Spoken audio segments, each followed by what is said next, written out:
প্রত্যেক মানুষ নিজের জীবনে দুঃখ অনুভব করেন। প্রত্যেকের দুঃখ আলাদা হতে পারে। কারোর মনে এই দুঃখ থাকে যে সে তার বাবা মায়ের সব ইচ্ছে পূরণ করতে পারেননি। কেউ এটা ভেবে দুঃখ পান যে সে চিরকাল সদাচার করেছেন, সৎকর্ম করেছেন, কিন্তু তাও তাকে দুরাচারী বলে মনে করা হয়। কেউ এটা ভেবেও দুঃখ পান যে তার সামনে যে ব্যক্তি রয়েছেন তার চোখে তিনি শত্রু হয়ে উঠেছেন বা দুষ্ট হয়ে উঠেছেন, যেখানে তিনি হয়তো কোনো অনুচিত কাজই করেননি। এবার এই সমস্ত বিষয় নিয়ে ভেবে নিজের ব্যক্তিত্ব নিয়ে সন্দেহ প্রকাশ করবেন না।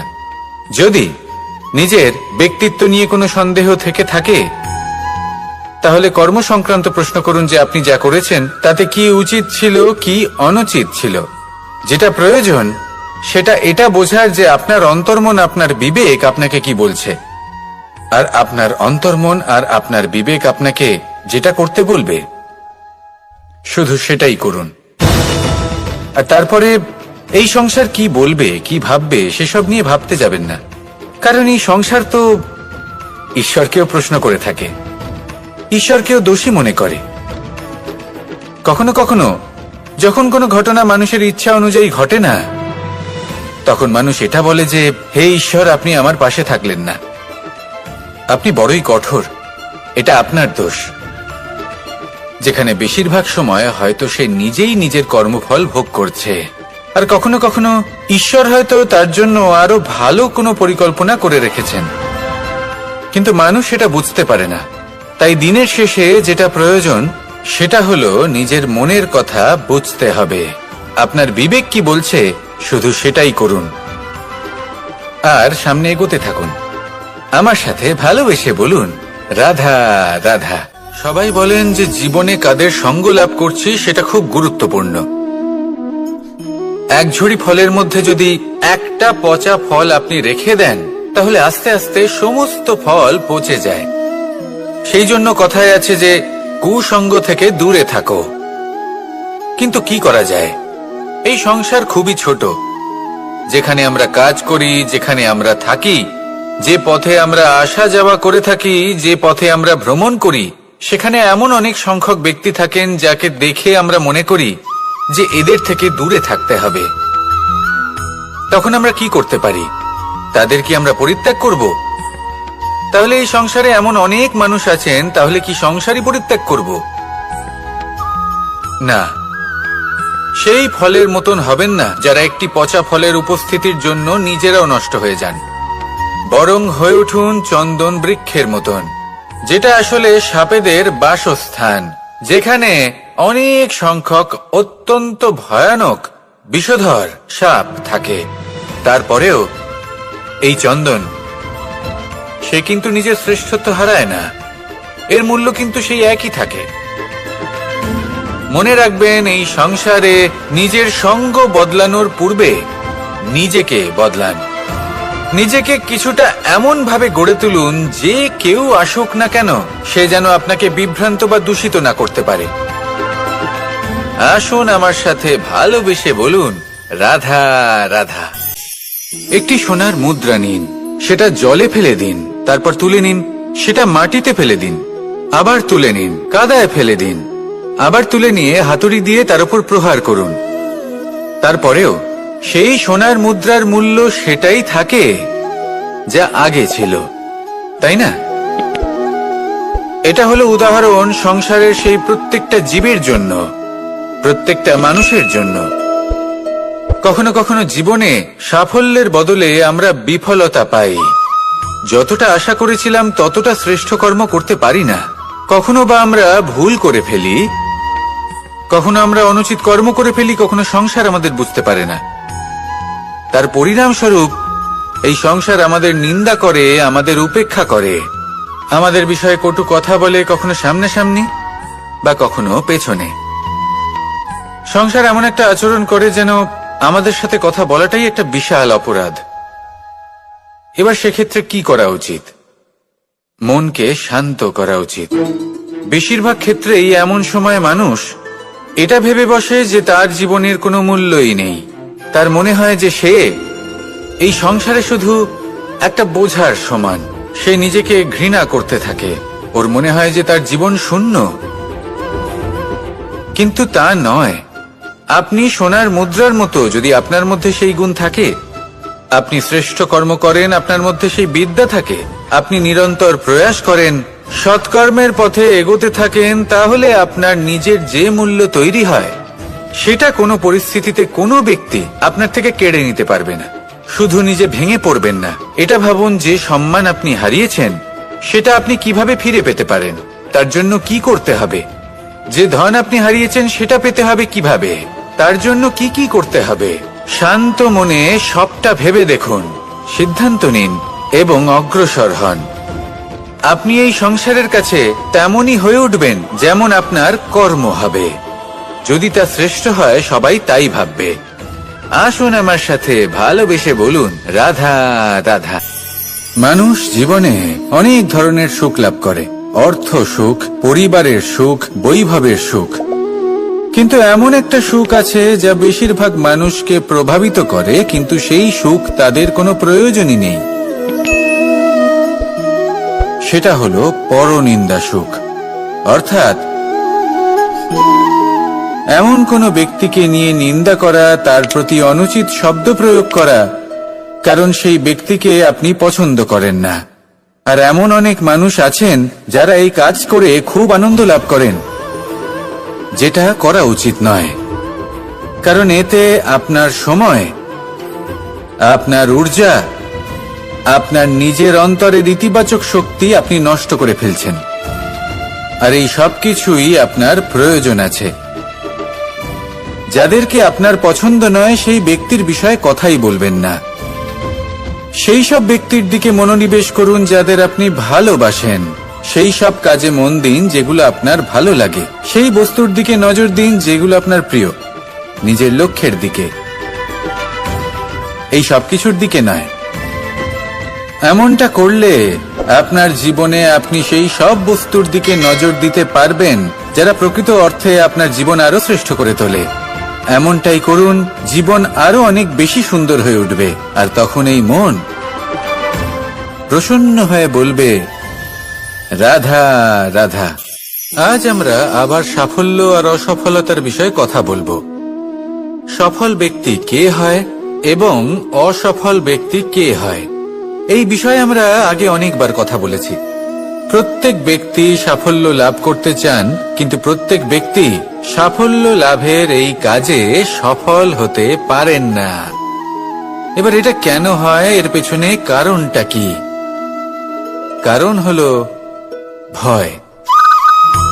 সফল ব্যক্তি হলেন তিনি যিনি নিজের সিদ্ধান্ত দ্বারা এই সমস্ত সংসারকে বদলে দিয়ে থাকেন, এবং অসফল ব্যক্তি হলেন তিনি যিনি এই সংসারকে দেখে এর বিষয়ে ভেবে নিজের সিদ্ধান্ত বদলে ফেলেন। প্রয়োজন হলো নিজের লক্ষ্যের বিষয়ে ভেবে দেখার, পথের বিষয়ে ভেবে দেখার। একবার যদি আপনি পথ নির্বাচন করে থাকেন, সেই পথে অগ্রসর হতে থাকুন আর তাতে অটল থাকুন। সবসময় দৃঢ় প্রতিজ্ঞ হন। আপনি যদি কোনো পথে টিকে থাকেন আর নিরন্তর পরিশ্রম করতে থাকেন, তবেই আপনার জীবনে সাফল্য আসবে। যদি কথায় কথায় লোকে কি ভাববে, লোকে কি বলবে, একথা ভেবে নিজের সিদ্ধান্ত পাল্টান, তাহলে কখনো নিজের লক্ষ্যে পৌঁছতে পারবেন না। আসুন আমার সাথে ভালোবেসে বলুন, রাধা রাধা। মানুষের 6টি বড় শত্রু রয়েছে, আর এরা অন্য কোথাও নয়, বরং মানুষের অন্তরেই বাস করে। এই 6টি শত্রু হল কাম, ক্রোধ, মোহ, লোভ, ঈর্ষা আর অহংকার। কিন্তু এরা কি চিরকাল আপনার শত্রু হিসেবেই থেকে যায়? এদেরকে নিজের বন্ধু করে তোলা কি সম্ভব নয়? ভেবে দেখুন না। এবার যদি কথা বলি কাম নিয়ে, অর্থাৎ কামনা করা, তাহলে মানুষ যদি জীবনে কামনা করতে থাকে তাহলে সন্তোষের অনুভূতি লাভ করতে পারে না। কিন্তু এই কামনাই মানুষের বন্ধু হয়ে উঠতে পারে। কিভাবে? ধরুন, যদি মানুষ ভাবে আমি আরো অনেক বেশি শ্রেষ্ঠ ব্যক্তি হয়ে উঠতে চাই, আর তার জন্য কর্ম করে, পরিশ্রম করে, তাহলে ভবিষ্যতে গিয়ে শ্রেষ্ঠ ব্যক্তি হয়ে উঠতে পারে কামনার কারণে। অর্থাৎ এই কামনাই ওর বন্ধু হয়ে ওঠে। কিন্তু ধরুন কোনো মানুষ যদি চায় সে শ্রেষ্ঠ ব্যক্তি হয়ে উঠবে, কিন্তু তার জন্য না কোনো কর্ম করছেন আর না কোনো পরিশ্রম করছেন, আর অধর্মের পথে চলতে শুরু করে দেন, তাহলে এই কামনাই তার শত্রু হয়ে উঠতে পারে। এবার যদি এই কামনাকে নিজের বন্ধু করে তুলতে হয়, তাহলে নিজের নির্বাচনে বিচক্ষণ হতে হবে, নিজের মস্তিষ্কের ওপর নিয়ন্ত্রণ রাখতে শিখতে হবে। সেটাই করুন আর আমার সাথে ভালোবেসে বলুন, রাধা রাধা। আজ আমরা মানুষের আরো একটি শত্রুর বিষয়ে কথা বলবো, যার নাম হলো লোভ। যে কোনো বস্তুকে অত্যাধিক লাভ করার যে বাসনা, যতটা লাভ করেছি ততটা যথেষ্ট নয়, আমার আরো চাই, আরো চাই, একেই বলে লোভ। এবার এই লোভ আপনার জীবনে শুভ না অশুভ, আপনার মিত্র নাকি আপনার শত্রু, সেটাও নির্ভর করছে আপনার ওপর।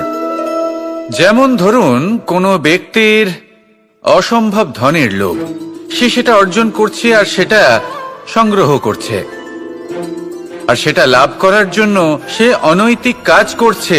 যদি এই সব হতে থাকে তাহলে লোভ কিন্তু আপনার পক্ষে অত্যন্ত ক্ষতিকারক। কিন্তু যদি সেই ব্যক্তি ধরুন ধন অর্জন করছেন, তার সাথে নীতিও পালন করছেন, আর সংগ্রহ করার পরে সেটা সংসারে ছড়িয়ে দিচ্ছেন, যদি এমনটা হয় তাহলে এই লোভ আপনার বন্ধু হয়ে উঠতে পারে। যদি আপনার সৎসঙ্গ লাভ করার, সৎকর্ম করার লোভ থাকে, তাহলে আপনি কখনো একা থাকবেন না।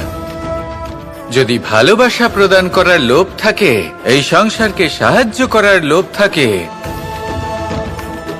তাহলে এই লোভ যা সংসারের শত্রু, সেটা কিন্তু আপনার সাথে পরমাত্মার মিলন ঘটাতে পারে।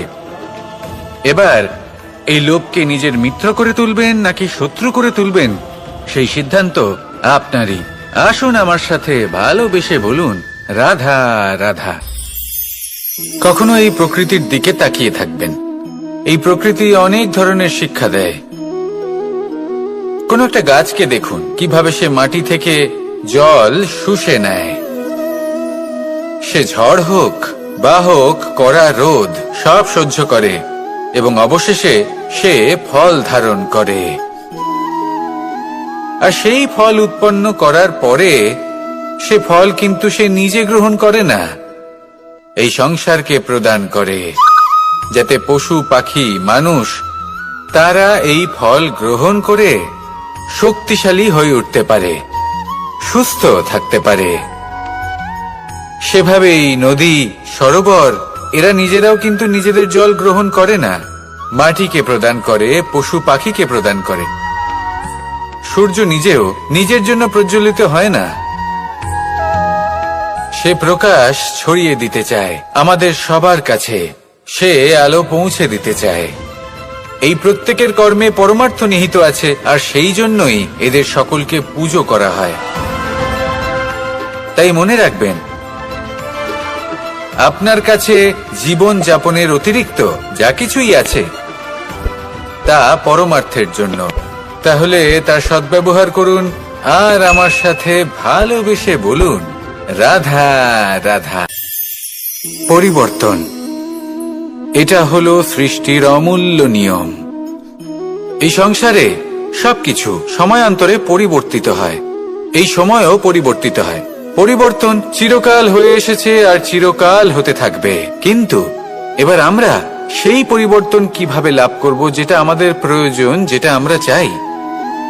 আমরা জীবনে বিকাশ চাই। এই বিকাশ কিভাবে লাভ করতে পারি? এই প্রকৃতি কিন্তু আমাদের অত্যন্ত উত্তম উদাহরণ দিয়ে বুঝিয়েছে। একটি বিন্দুর উদাহরণ দিয়েছে, যা ভবিষ্যতে একটা বিশাল নদীর আকার ধারণ করে। এটা কিভাবে হয়? মেঘ থেকে একটি বিন্দু ঝরে পড়ে সেই পর্বতের ওপর যেখানে হিম আছে। সেই হিমের সংস্পর্শে আসা মাত্র সেই বিন্দুর সাথে আরো বেশ কিছু বিন্দু যুক্ত হয়, তারপর তারা অগ্রসর হয়, আরো কিছু বিন্দু যুক্ত হয়, আস্তে আস্তে একটা ক্ষীণ ধারার রূপ ধারণ করে, এবং সেটাই ভবিষ্যতে আরো এগোতে থাকে। অনেকটা যাওয়ার পর যখন অনেক সংখ্যক বিন্দু একসাথে যুক্ত হয়, তখন সেটা বিশাল নদীর আকার ধারণ করে। এবার আমরা মানুষ বলে আমাদের সাথে এই নিয়মের অন্যথা হয় তা নয়। আমরাও এই প্রকৃতির অংশ, আমাদের ক্ষেত্রেও একই নিয়ম প্রযোজ্য। যখন পরিশ্রম করে অনেক সংখ্যক বিন্দু আমরা একত্রিত করব, তখনই পরিবর্তনের নদী প্রবাহিত হবে। প্রয়োজন হলো নিরন্তর পরিশ্রম করা এবং ধৈর্য ধরা। এটা করতে থাকুন, জীবনে সবকিছু লাভ করতে পারবেন। কারণ প্রকৃতি আমাদের এটাই শিখিয়েছে, আর আমরা এই ব্রহ্মরই একটি অংশ, যার দ্বারা এই ব্রহ্মাণ্ড নির্মিত। আসুন আমার সাথে ভালোবেসে বলুন, রাধা রাধা। আমরা সকলে সামাজিক জীব। মানুষের সাথে দেখা সাক্ষাৎ করা এটা চিরকালই চলতে থাকে। আমরা কখনো কাউকে উপহার দিই, আবার কখনো কেউ আমাদের উপহার দেয়। কখনো কি এমন হয়েছে যে আপনি কাউকে একটা উপহার দিয়েছেন, কিছু সময় পরে বা কিছু মাস পরে সেই উপহারই ঘুরে ফিরে আপনার কাছেই এসেছে, অর্থাৎ সেই বস্তুটাই আপনার কাছে আবার ফিরে এলো? এরকম হয়। ছেলেবেলায় একদিন একজনের বিবাহ ছিল, তখন মা তাকে একটা উপহার দিতে চাইছিলেন। তাই তিনি একটা পোশাক বানালেন আর সেটাকে সুসজ্জিত করছিলেন। আমি দেখলাম আর জিজ্ঞেস করলাম যে মা, এই পোশাক এত সুসজ্জিত করার কি আছে? তখন মা বললেন যে কানাই, কখনো কাউকে এমনই উপহার দেবে, এমন প্রকারে দেবে যে সেটা যদি আবার ঘুরে ফিরে তোমার কাছে ফিরে আসে, তাহলে যেন তোমার খারাপ না লাগে। এটাই কিন্তু হয় আমাদের ব্যবহারের সাথে, কর্মের সাথেও এবং আমাদের কথার সাথেও। তেমনই আচরণ করবেন যে আচরণ আপনি সহ্য করতে পারবেন। যদি মুখ থেকে কটু কথা বেরোতে থাকে, তখন নিজেকে সংযত করে নিন। সেই শব্দই প্রয়োগ করুন যেটা আপনি তার বদলে শুনতে চাইবেন, এবং আপনার দুঃখও হবে না। কারণ আপনার কর্ম এমন একটা উপহার যেটা আবার ঘুরে ফিরে ফলস্বরূপ আপনার কাছেই আসবে। সেই জন্য নিজের আচরণ শুভ করুন, নিজের মানসিকতা শুভ করুন, নিজের মুখ থেকে মধুর বাণী নিঃসৃত করুন, আর এইভাবেই মধুর ভাবে বলুন, রাধা রাধা। এই সংসারে প্রত্যেকটা জিনিসের নিজস্ব একটা বিশেষত্ব আছে, আর তার বিশেষত্বর জন্যই তাকে বিশেষ গুরুত্ব দেওয়া হয়। যদি কথা বলি অস্ত্রের, যেমন তরোয়াল। তরোয়াল নির্মাণ করা হয়েছে রক্ষার জন্য। কত তাড়াতাড়ি সে সামনে উপস্থিত শত্রুকে নিধন করতে পারে। এবার এই তরোয়ালের কোন গুণটা দেখা প্রয়োজন? সেটার ধার। সেই বস্তুটি নয় যার মধ্যে এই তরোয়াল রাখা হয়। সেইভাবেই যদি আমি কথা বলি বাণের, তাহলে এটা প্রয়োজনীয় নয় যে সেই বাণ কতটা তীক্ষ্ণ, কতটা বলশালী। এটা দেখা প্রয়োজন যে তার আকারটা কেমন। সে কি বাতাস ভেদ করে নিজের লক্ষ্যে পৌঁছতে পারবে? সেটা বেশি গুরুত্বপূর্ণ। সেই জায়গাটা নয় যেখানে সেই বাণ রাখা হয়। ঠিক সেইভাবেই যদি আপনি কোনো মানুষেরই মূল্য বুঝতে চান, তাকে পরখ করে দেখতে চান, তাহলে তার জাতি, তার ধর্ম, তার রূপ, তার আকার, সেগুলো দেখে তাকে পরখ করতে চেষ্টা করবেন না। তাকে পরখ এই সব কিছুর ভিত্তিতে করবেন না। তার স্বভাবটা দেখুন, তার গুণ দেখুন, তার প্রতিভা দেখুন, তার কর্ম দেখুন। কারণ এটাই সেই ব্যক্তির আসল পরিচয়, এটাই হলো তার অস্তিত্ব। যখনই আপনি কোনো নর্তককে শ্রেষ্ঠ নৃত্য প্রদর্শন করতে দেখেন, তখন আপনি কিন্তু এটা ভাবেন না যে সে কোথা থেকে এসেছে, সে কি খায়, ওর বন্ধু বান্ধব কারা। আপনি তার নৃত্য দেখেন, ওর শিল্প দেখেন, সেটারই প্রশংসা করেন, সেটাকেই সম্মান করেন। সেইভাবেই সংসারে সকলকে সম্মান করুন। আর এই সম্মানের আধার হওয়া উচিত তার গুণ, তার স্বভাব, তার কর্ম, তার রূপ আর তার বেশভূষা নয়। আসুন আমার সাথে ভালোবেসে বলুন, রাধা রাধা। এই সংসার বলে যে কৃষ্ণ হলো মহাযোগী। কেউ বলে যে কৃষ্ণ হলো সাংখ্যযোগের প্রবর্তক, কেউ বলে ভক্তিযোগের, কেউ বলে জ্ঞান যোগের, কেউ কেউ এটা মনে করেন যে অষ্টাঙ্গ যোগের প্রভু হলাম আমি। কিন্তু এই যোগ আসলে কি? যোগ বিষয়টাকে বোঝা খুব একটা কঠিন নয়, কিন্তু সেই যোগকে নিজের যাপনের অংশ করে তোলা হলো অত্যন্ত কঠিন, আর তার জন্য প্রয়োজন অভ্যাস। যোগ শব্দটার অর্থ হলো যুক্ত করা, আর এটা আমি ছোটবেলায় শিখেছিলাম। যখন আমার মাখন খেতে ইচ্ছে করত আর মা মাখনের সেই হাঁড়িটা ওপরে টাঙিয়ে রাখতেন, তখন আমরা ভাবতাম যে অত দূরে পৌঁছবো কি করে। তখন আমরা যোগের বিষয়ে জানতে পারলাম, আর তখন জানতে পারলাম যে সবথেকে গুরুত্বপূর্ণ যোগ আসলে কি? সহযোগিতা, সাহায্য।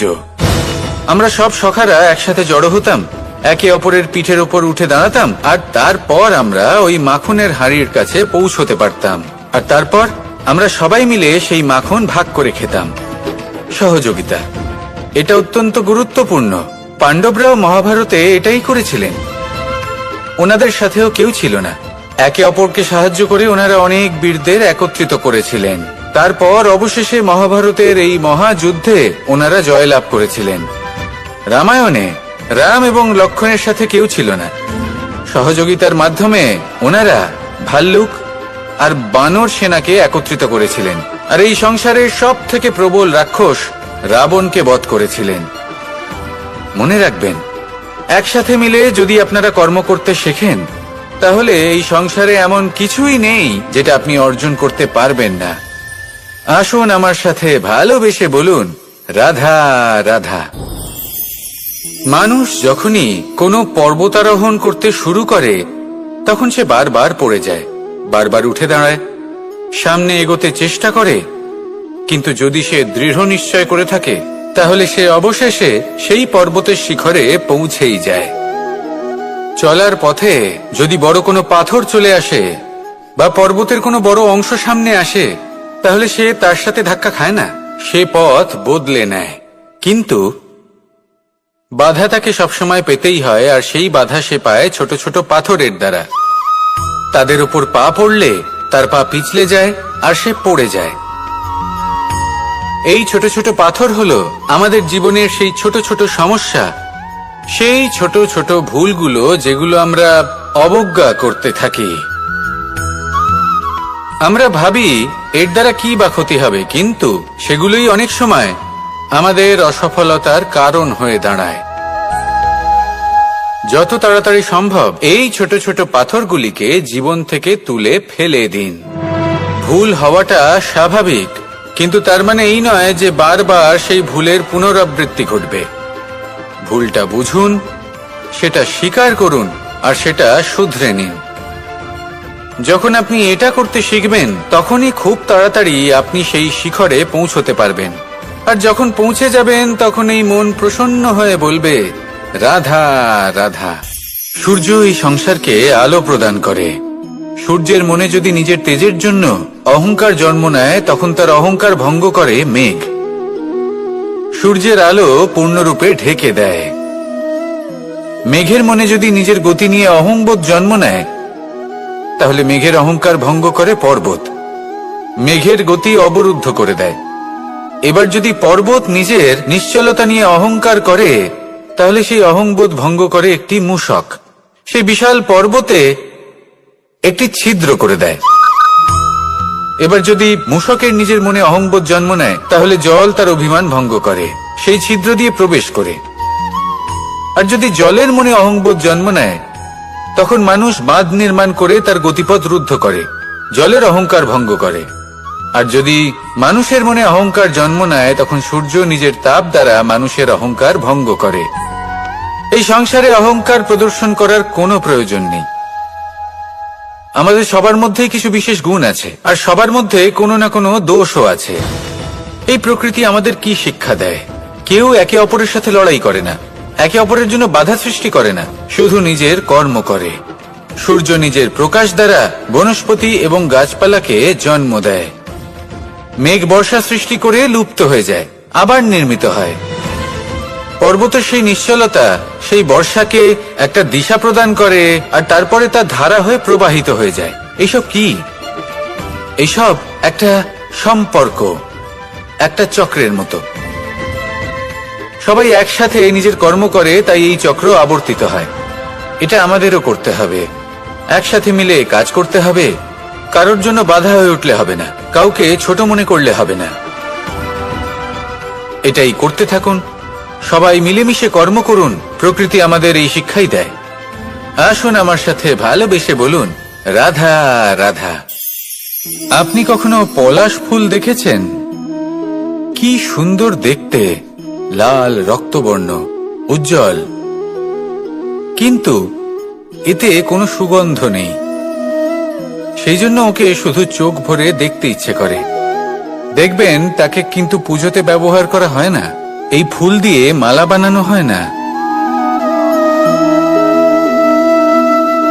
সেরকমই আমাদের জীবনে এমন অনেক ব্যক্তি রয়েছেন যাদেরকে সম্মান অর্জন করতে হয়। যদি আপনি কোনো উচ্চ বংশে জন্ম নিয়ে থাকেন এবং আপনার কাছে সবকিছু থাকে, ধন ঐশ্বর্য থাকে, সবকিছু আপনি আগে থেকেই পেয়ে গেছেন, তাও কিন্তু এই সংসার আপনাকে সম্মান দেবে না। ততক্ষণ পর্যন্ত দেবে না যতক্ষণ না আপনি নিজের অন্তরে গুণ জাগ্রত করছেন, শ্রেষ্ঠ কর্ম করছেন, নিজের অন্তরে ইতিবাচক মনোভাবের এই সুবাস জাগ্রত করছেন। যদি এসব কিছু করেন তাহলেই এই সংসার আপনাকে সম্মান দেবে। এবার এটা আপনার উপরে নির্ভরশীল যে আপনি কি পলাশ ফুলের মতো হতে চান, নাকি অন্য কোনো ফুল হয়ে উঠতে চান যার সুবাস আছে, যে নিজের সুবাস এই সারা পৃথিবীতে ছড়িয়ে দেয়। আসুন আমার সাথে ভালোবেসে বলুন, রাধা রাধা। এই সংসারে একটা শব্দ আছে যার বিষয়ে মানুষ অত্যাধিক চিন্তা ভাবনা করে, আর সেই শব্দ হলো অস্তিত্ব, পরিচয়। প্রত্যেক ব্যক্তি এই সংসারে নিজের অস্তিত্ব গড়তে চায়, আর ছোট থেকে এটাই হয়। যখন আমরা শ্রেণীকক্ষে যাই, পড়তে যাই, তখন আমরা এটাই ভাবি যে আমরা নিজেদের অস্তিত্ব গড়ব, সুনাম অর্জন করব। সকল ব্যক্তি যাতে এটাই বলে যে এই হলো সর্বশ্রেষ্ঠ ছাত্র, আর এটাই আমাদের পরিচয়। কার্যক্ষেত্রেও আমরা ঠিক এটাই চেষ্টা করি, পরিশ্রম করতে থাকি এবং ভবিষ্যতে গিয়ে আমরা নিজেদের পরিচয় খুঁজে পাই। পরিচয়ের সাথে সাফল্য আসে, আর সাফল্যের সাথে আসে অস্তিত্ব। আর যখন এই দুটি সংযুক্ত হয়, তখন মানুষ অসফলতার কথা ভেবে ভয়ভীত হয়ে পড়ে, আর এটা ভাবতে থাকে যে যদি আমি অসফল হই তাহলে সেই পরিচিতির কি হবে, সেই নামের কি হবে, সেই সবকিছু যে আমি অর্জন করেছি তার কি হবে। সে ভয়ভীত হয়ে পড়ে, আর এই ভয়ের কারণে তার বিকাশ কোথাও না কোথাও অবরুদ্ধ হয়। সে শ্রেষ্ঠ কর্ম করা বন্ধ করে দেয় এবং শুধুই সুরক্ষিত থাকতে চেষ্টা করে। আর অসফল হলে তাতে ভয় পাওয়ার কোনো প্রয়োজন নেই, কারণ যখন আপনি সফল হন তখন এই সাফল্য আপনার পরিচয় এই সংসারের সাথে করায়। কিন্তু যখন আপনি অসফল হয়ে থাকেন তখন এই অসফলতা এই সংসারের পরিচয় আপনার সাথে করায়, যা অত্যন্ত আবশ্যক। অসফলতা প্রত্যেকের জীবনেই আসবে, তার সম্মুখীন হন আর তার থেকে শিক্ষা লাভ করুন। কারণ যখনই আপনি অসফল হন তখনই আপনার জ্ঞান চক্ষু উন্মুক্ত হয়। আসুন আমার সাথে ভালোবেসে বলুন, রাধা রাধা। নিজের নিজের অভিজ্ঞতাগুলো দেখে, তার পরিণাম দেখে প্রত্যেক মানুষের মনে একটা ধারণা জন্ম নেয়। প্রজন্মের পর প্রজন্ম যখন অগ্রসর হতে থাকে, এই ধারণাগুলোই কারণ হয়ে ওঠে যা মানুষের জীবনে তার শুভর, অশুভর, লাভের, ক্ষতির এই সবকিছুর আধার হয়ে ওঠে। যেমন ধরুন আপনি কোথাও যাচ্ছেন আর পথে বেড়াল রাস্তা পার করে গেল, সেটা অশুভ বলা হয়। কেউ হাঁচলে কাজ থামিয়ে দেওয়া হয়। বলা হয় যখন আপনি কোনো শুভ কাজ করতে যাবেন তখন মিষ্টি খেয়ে যাবেন, কাজ সফল হবে। যদি কোনো ব্যক্তি অনুচিত কথা বলে দেন তার মানে অনুচিত কিছুই ঘটবে, আদি ইত্যাদি এরকম অনেক সংখ্যক ধারণা আছে। কিন্তু সবকিছু যদি এরকমই হতো তাহলে প্রত্যেক মানুষ নিজের কথা দ্বারা নিজের বা অন্য কারোর জীবন স্বর্গতুল্য করে তুলত, নয়তো নরকে পরিণত করত। কিন্তু এরম কি আদৌ হয়? না, কারণ এই সব ধারণা, এই সব কিছু এর উৎস হলো মানুষের মন, তার মস্তিষ্ক। যখন আমরা কোনো বাক্য বা কোনো ধারণাকে একটু বেশি গুরুত্ব দিয়ে ফেলি, তার উপর একটু বেশি বিশ্বাস করে ফেলি, তখন যেটা হয়, তখন আমাদের এই ইচ্ছে শক্তি তার সঞ্চার হয় সেই বাক্যের মাধ্যমে, আর সেই জন্য সেই বাক্য আস্তে আস্তে ফলপ্রসূ হতে থাকে। এটা হলো মানুষের মনের শক্তি, তার মস্তিষ্কের শক্তি। এটা কখনো ভুলে যাবেন না। এটা প্রয়োগ করুন আর তার সদ্ব্যবহার করুন। একে প্রয়োগ করুন নিজের লক্ষ্যে পৌঁছানোর জন্য, শুভ কর্ম করার জন্য। আসুন আমার সাথে ভালোবেসে বলুন, রাধা রাধা। পাশা নামক এই খেলাটি আপনারা নিশ্চয়ই খেলেছেন। না খেলে থাকলে দেখেছেন, আর যদি দেখেও না থাকেন তাহলে নিশ্চিত রূপে শুনেছেন। মহাভারতের এই মহাযুদ্ধ কোথাও না কোথাও এই পাশা নামক খেলার কারণে হয়েছিল। পাশার এই বিচিত্র খেলা, দান, এইসবের কারণে কেউ নিজের মাথায় রাজ মুকুট পরিধান করেছিলেন, আবার সেখানে পরাজিত হওয়ার জন্য কাউকে বনবাসও ভোগ করতে হয়েছিল। কিন্তু এই খেলা সমাপ্ত হওয়ার পরে সমস্ত ঘুঁটি আর এই পাশার ছক একই পুটলিতে স্থান পেল। এটাই হলো আমাদের জীবন। এই সংসারে আমরা জয় পরাজয়ের বিষয়ে এতটাই ভাবি, এত চিন্তা করি যে এই জীবনের খেলার আনন্দটাই উপভোগ করতে পারি না। আর অবশেষে কি হয়? কেউ জয়ী হন, কেউ পরাজিত হন, কিন্তু দুজনেই একই স্থানে পৌঁছে যান। প্রত্যেক ব্যক্তি মৃত্যুর পরে একটি নির্দিষ্ট স্থানেই পৌঁছতে বাধ্য, কিন্তু ততক্ষণ এই জীবন, এই খেলা, তার আনন্দ উপভোগ করুন। এই সংসারে সেই ব্যক্তি শ্রেষ্ঠ স্থানে পৌঁছতে পেরেছেন যিনি এই সংসারকে প্রকাশ প্রদান করেছেন, যিনি কখনো জয় পরাজয় এই বিষয়ে ভাবেননি, শুধু এই জীবনের খেলার আনন্দ উপভোগ করেছেন। এটাই আপনিও করুন আর আমার সাথে ভালোবেসে বলুন, রাধা রাধা। রামায়ণের একটা অত্যন্ত শ্রেষ্ঠ কাহিনী আছে যেটা খুব অমূল্য শিক্ষাদান করে। দশানন যখন ধরাশায়ী হলেন এবং মৃত্যুশয্যায় শুয়েছিলেন, ওনার শেষ নিঃশ্বাস ত্যাগের সময় শ্রীরাম লক্ষ্মণকে বললেন যে, হে লক্ষ্মণ, রাবণের কাছে যাও, ওখানে যাও, ওনার থেকে কিছু জ্ঞান অর্জন করে এসো। উনি হলেন মহাজ্ঞানী, আর ওনার থেকে জ্ঞান অর্জনের এটাই শ্রেষ্ঠ সুযোগ। লক্ষ্মণ প্রথমে মানতে চাইলেন না, কিন্তু শ্রীরাম বোঝানোর পরে লক্ষ্মণ ওনার কাছে গেলেন, রাবণের মাথার কাছে গেলেন আর বললেন, দাদা বলেছেন আপনার থেকে জ্ঞান অর্জন করতে। রাবণ কিছুই বললেন না। লক্ষ্মণ বললেন, আপনি তো দেখছি খুব অহংকারী, মৃত্যুশয্যায় শুয়ে আছেন, শেষ নিঃশ্বাস ত্যাগ করতে চলেছেন, আর তাও এত অহংকার। রাবণ বললেন, নিজের দাদা রামকে ডাকো। শ্রীরাম এলেন, রাবণের পায়ের কাছে এসে দাঁড়ালেন। উনি নিজের হাত জোড় করলেন আর বললেন, হে মহাপণ্ডিত রাবণ, আপনি হলেন মহাজ্ঞানী, দয়া করে আমাদের কিছু জ্ঞান প্রদান করুন। রাবণ বিনম্র চিত্তে ওনার কথা শুনলেন, খুব বিনম্র চিত্তে ক্ষমা প্রার্থনাও করলেন, আর এই সংসার একটি অত্যন্ত শ্রেষ্ঠ জ্ঞান লাভ করল। এর দ্বারা আমরা ঠিক কি শিক্ষা লাভ করি? রাম এবং লক্ষ্মণ দুজনেই ছিলেন তেজস্বী, দুজনেই ছিলেন শ্রেষ্ঠ, ছিলেন বীর, ছিলেন বলবান। কিন্তু শ্রীরামকে মর্যাদা পুরুষোত্তম বলা হয়ে থাকে, কারণ উনি বীর ছিলেন, সাহসী ছিলেন, তার সাথে একটি অত্যন্ত গুরুত্বপূর্ণ গুণ ছিল। সেই গুণ হলো বিনম্রতা। এটা খুবই শ্রেষ্ঠ একটা গুণ। যদি কেউ আপনাকে কটু কথা শোনায়, তাহলে উত্তরটা আপনি বিনম্রভাবেও দিতে পারেন। এই বিনম্রতা এমন এক আবেগ যেটা দেখে মনে হবে কোমল, কিন্তু এটা ততটাই প্রবল অস্ত্র, এমন একটা অস্ত্র যা সকলকে নিরস্ত্র করে দিতে পারে। যদি আপনি সাহসী হন এবং বিনম্র হন, তাহলে আপনি বিজয়ী হবেন। যদি আপনি জ্ঞানী হন এবং বিনম্র হন, তাহলে আপনি অবশ্যই মহাজ্ঞানী হয়ে উঠবেন। তাই নিজের মনে বিনম্রতা ধরে রাখুন আর ভালোবেসে বলুন, রাধা রাধা। কখনো আমরা কোনো হাটে যাই, কোনো বিশেষ বস্তু কেনার থাকে, ওখানে যাই, গিয়ে অন্য কারোর কথা শুনে অন্য কোনো বস্তু কিনে নিয়ে আসি। অদরকারি জিনিস কিনে ফেলি।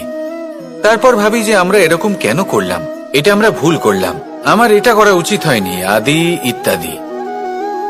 মানুষ যখন জীবনে এমনই সিদ্ধান্ত নিয়ে বসে, এমন নির্বাচন করে, তখন সেই সিদ্ধান্ত নিশ্চিত রূপে তার ভবিষ্যতের জন্য অত্যন্ত গুরুত্বপূর্ণ হয়। কিন্তু যদি আপনি কোনো অনুচিত চয়ন করে ফেলেন, তাহলে মন খারাপ করবেন না, সেই গ্লানিবোধ নিয়ে কষ্ট পাবেন না, সামনে অগ্রসর হতে থাকুন। কারণ এই অনুচিত নির্বাচন আপনাকে উচিতভাবে জীবনযাপনের পথ দেখাতে পারে। এবার যদি আমি আপনাকে বলি যে আপনি আগুনে হাত দিন, সেটা কি আপনি করবেন? করবেন না। কেন? কারণ জীবনে কোনো না কোনো দিন আপনি একটা ভুল নির্বাচন করে আগুনে হাত দিয়েছিলেন। তারপরে আপনি শিক্ষা পেয়েছিলেন যে আমি জীবনে আর কোনোদিন আগুনে আর কিছুতেই হাত দেব না। এই জীবনও ঠিক সেরকমই। জীবনের সেই সব অধ্যায়, সেই সব সময় যা ব্যর্থ হয়েছে, সেটা নিয়ে ভেবে সময় নষ্ট করবেন না। সেটা থেকে যে শিক্ষা পেয়েছেন সেটা মনে রাখুন, আর যে অধ্যায় বাকি রয়েছে, যে সময় বাকি রয়েছে, তাতে কিভাবে সফল হওয়া সম্ভব সেই বিষয়ে ভাবুন। আর আমার সাথে ভালোবেসে বলুন, রাধা রাধা। একটি নৌকা বিশাল একটি সাগরে ভেসে চলে, কখনো যাত্রীদের বা কখনো বিশাল বস্তুকে নিজের সাথে বহন করে নিয়ে চলে, এক স্থান থেকে অন্য স্থানে পৌঁছে দেয়।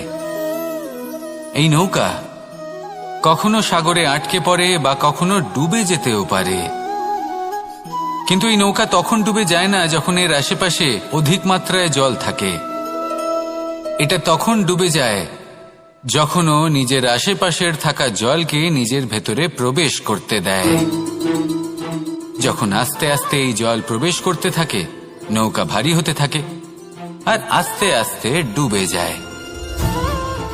এটা আমাদের কাছে একটা শিক্ষা। হতেই পারে আমাদের এই সংসারে, আমাদের জীবনে আশেপাশে অনেক বেশি মাত্রায় নেতিবাচক শক্তি থাকবে, ঈর্ষা থাকবে, বিদ্বেষ, ঘৃণা বা ভয় থাকবে, কিন্তু মনের এই নৌকা শুধু তখনই ডুববে যখন আপনি এই নেতিবাচক শক্তিকে নিজের ভেতরে প্রবেশ করতে দেবেন। মনে রাখবেন, এই নেতিবাচক শক্তিকে কখনো নিজের মনে প্রবেশ করতে দেবেন না। প্রবেশ করলেও তাহলে যেন সে সেখানে কোনো স্থান না পায়। শুধু এই বিষয়টা খেয়াল রাখলে আপনার মনের এই নৌকা জীবনের এই সাগরে সব সময় ভেসে থাকবে, আর এই মন প্রসন্ন হয়ে বলবে, রাধা রাধা। আমরা আমাদের জীবনের লক্ষ্য প্রাপ্ত করার জন্য কি না করে থাকি।